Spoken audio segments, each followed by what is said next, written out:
y'all, we are back. We're going to give you some must-haves. We're going to kick it off with the wide receiver position. Now, before this last week, they started talking about, Baldwin has this knee issue, might hold him out of the entire preseason, and he was going to that second pick in the third, and now he's going more in that fourth round. And I know this knee thing is kind of freaking me out, but he was definitely on the must-own list before this knee thing even became an issue, because you talk about 176 targets between Jimmy Graham and Paul Richardson out the fucking window, and the Seahawks are going to have to keep throwing it. I mean, Cam Chancellor's out, Sherman's no longer there, Michael Bennett's gone, Errol Thomas is talking about trade me, I'm the fuck out of here. So, I mean, it is going to be huck it, chuck it football, Russell Wilson all year. And then, I mean, Doug Baldwin could push for top 3, top 4 in targets if he plays all 16 games. I mean, this is a perfect storm for me in a Doug Baldwin lover. I would consider this guy, early third, late second, any day. But now that he's looking to be out the preseason, I think his average draft position is going to continue to slip into that, beginning of the fourth. Who knows? Maybe even if it lingers and week one's in question, it might be that mid-fourth. Yeah, I mean, if he hasn't even sniffed the practice field come week 3 of preseason, I mean, I don't see any reason why he wouldn't be mid-fourth to late-fourth out there. I think this guy, I'm all in, and there is no reason why he is out of the wide receiver 1 conversation whatsoever, and you're getting him late third, early fourth round. I just don't see any way how he's not in the top 15 by the end of the year with this target distribution, and they're going to be throwing it a lot. I'm fucking knocking everything over except Java. Yeah, Java. Prop me up, Java. Prop me up. All right, another guy. You're kind of more in love with this guy than I am, but we're talking about a guy in Randall Cobb here. But, I mean, I know he's a second target for the Packers. I mean, maybe Jimmy Graham gets in there. Cobb has never really been a touchdown guy. That's kind of going to be probably more of Jimmy Graham's realm, but I just don't know. You start looking at like the 5, 6 guys going around, and start talking about guys like Garcon. I'd take Cobb over Garcon. We got Goodwin. I mean, I'm kind of leaning over the Goodwin over the Cobb on that. I feel like Goodwin more thrived in being the only guy left there. I feel like it was more of opportunity than talent. And at this point, if you're looking at Cobb, you're looking at the second target in Aaron Rodgers' offense. In previous drafts, we're talking this guy's getting drafted, 3rd to 6th round. We're talking the second wide receiver on the Packers. Now, this guy is talking 8th round, sometimes sliding down into the 9th round in some of these PPR mocks. And if that's the case, if you're talking the second best target for an Aaron Rodgers, I don't see why you can't swoop him up as an 8 to 9 round and definitely find a flex play. Yeah, I mean, other guys going around talking Devin Funchess, probably give me Randall Cobb over Devin Funchess. Then you got Robbie Anderson going right about that into the 8th round. Robbie Anderson's got the highest ceiling. I think he does. Guys. Out of all these guys going around the 8th round average draft position for wide receivers in PPR, I'm thinking Robbie Anderson is my guy to target here, because I think he hands down has the best thing. He's 6'3", he's got top end speed. Sam Darnold, if Sam Darnold can work out and look like he's going to be, yeah, I feel like he's the best quarterback still there. And there was a stretch where he had like over 11 PPR points in like 7 straight games. It was week 6 through 13. He had like 11.5 was like his low water mark from week 6 through 13 last year. I think this guy. And again, this is a guy that he finished with a wide receiver 2 just last season. He's getting drafted at the end of the 8th round. If the suspension never comes, and even if it does, it's going to be like a 1, maybe 2 game situation. But if it never comes to head, I mean, we're talking about a guy who I think can easily finish again at a wide receiver 2, and you're getting him at a wide receiver 4 or wide receiver 5 price. Yeah, I think the volume's going to be there. Another very bad team on paper, and I think they'll be throwing it a lot. A guy that you're really loving on, your boy Anthony Miller. This is a guy looking like he is set in stone as the Bears' number 2 wide receiver, turning heads at camp. Burning Prince of Makamura at camp. Mukamara. A lot of vowels going on there. Can't really handle it. But Anthony Miller turning heads at camp. They think highly enough of him where he didn't even sniff the field in the Hall of Fame game. So we're talking about a rookie, and they didn't even think about putting him in that Hall of Fame game. So you got to be thinking he is going to be a starter on offense. If Trubisky can come anywhere near the form that the Bears organization think he can. I mean, Allen Robinson, I guess, who knows about Allen Robinson either. So Anthony Miller could somehow, some way, be the #1 PPR wide receiver on the Chicago Bears. I know it's absolutely insanity, but that could very well happen. No, you pay the A-Rob to come over, but he has no chemistry whatsoever with Trubisky. I mean, over the middle, we could be looking at Anthony Miller we're talking about as a guy, his #1 target. We're talking about a guy who's 5'11". I don't think that's crazy by any means. He's another guy who's kind of like Odell Beckham. He's got the leaps, you know. He's got the range. He's got these huge mitts. Great athleticism. His hands are absolutely gigantic for a guy who's only 5'11" in stature. I mean, we're talking about if he can get a rapport with Mitchell Trubisky, this could be a thing to grow on and, you know, to blossom throughout the years. He's even sneaking up into that first round of dynasty picks out there. People are just falling in love with him. And I think this is definitely a situation to monitor in the preseason games if you get to watch a couple preseason games before your fantasy draft. But my goodness, I mean, this guy's going the 9th pick of the 13th round in full point PPR leagues, and I am just all in. Another guy going around there, say we're, 14th, maybe in 15th round. I'm doing everything I can to scoop this guy up in PPR leagues. Talking Danny Amendola here, new home in Miami.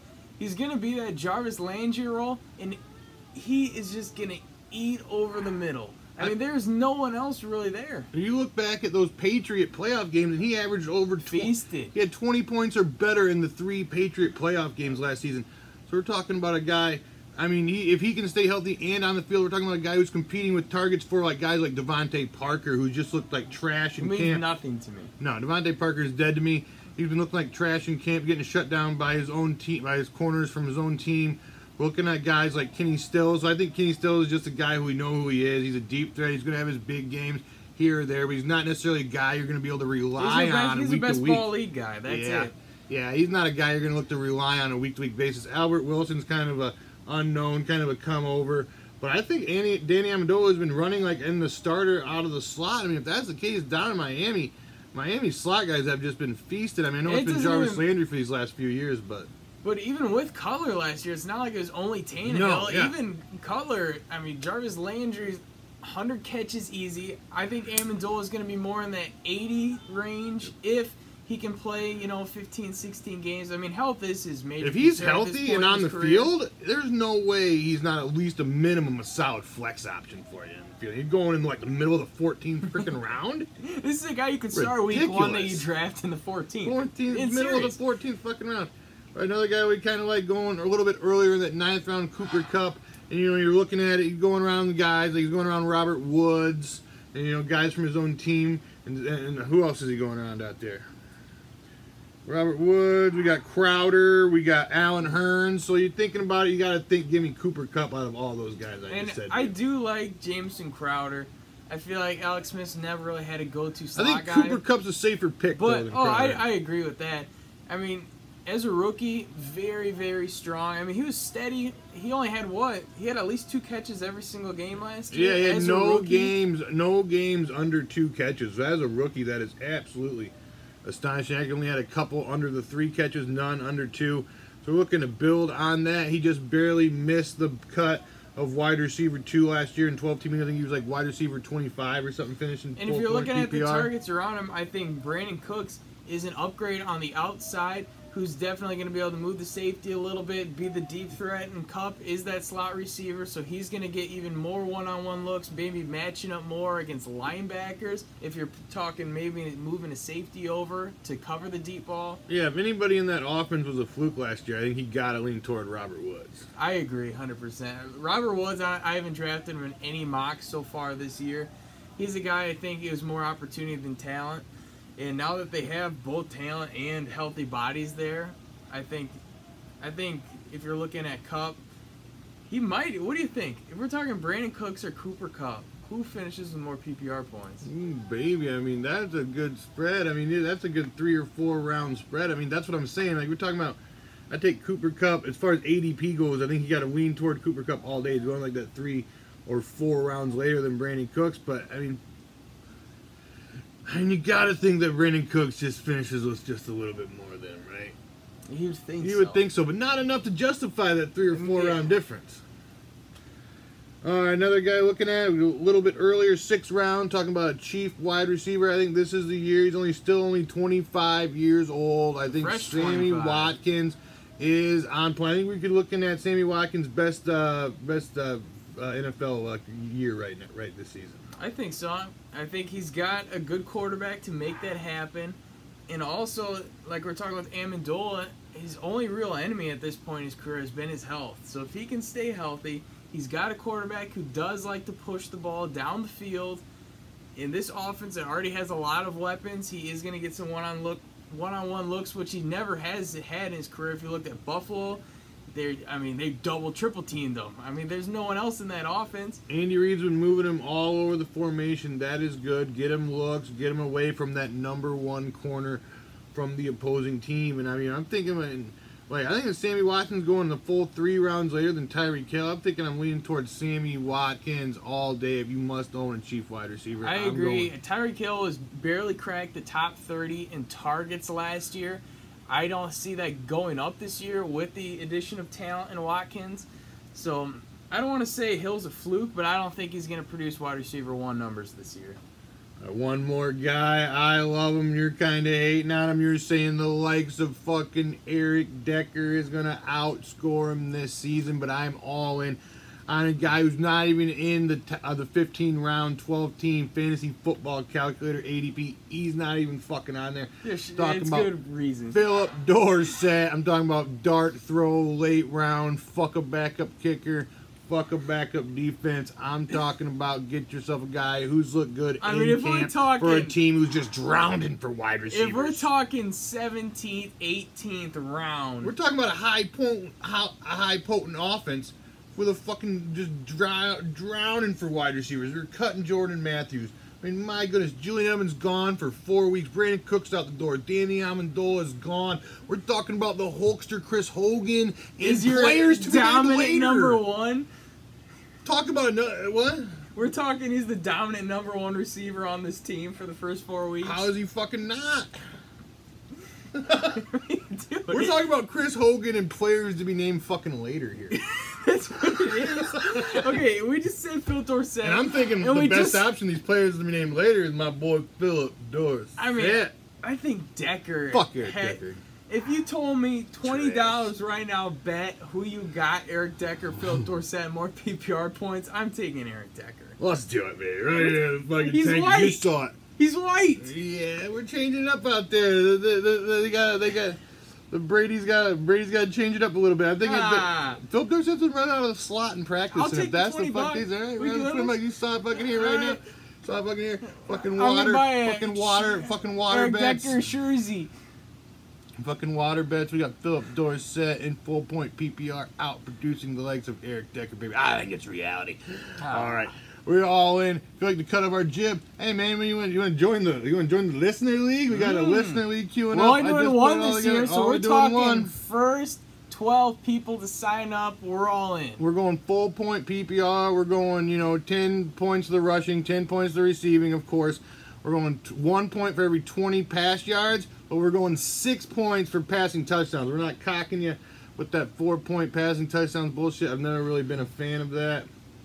So we're going all in on that. We're talking about 1-point sacks, 2-point turnovers, la-di-da, things like that. Pretty standard. Yeah, pretty standard action. So holler at me, comment below, give me your email, or email us at tankersfantasyfootball@gmail.com. Give us the action, and we will send you the link to join the Tankers Listener League, baby. We got a prize this year? What are we doing? I don't know.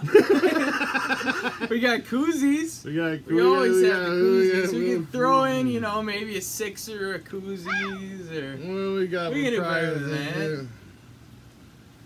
I don't know. You got any prizes? We'll find something. Prizes. That sandal that Grandma brought over. Fucking send you the shit line or something. Send you the old shit line. I don't know. I like the shit line. Might be.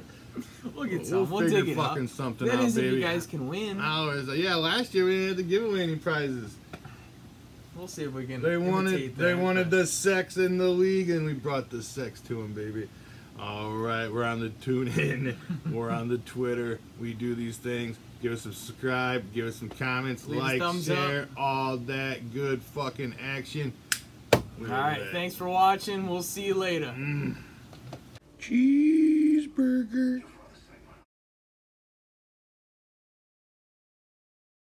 Smoking Jay.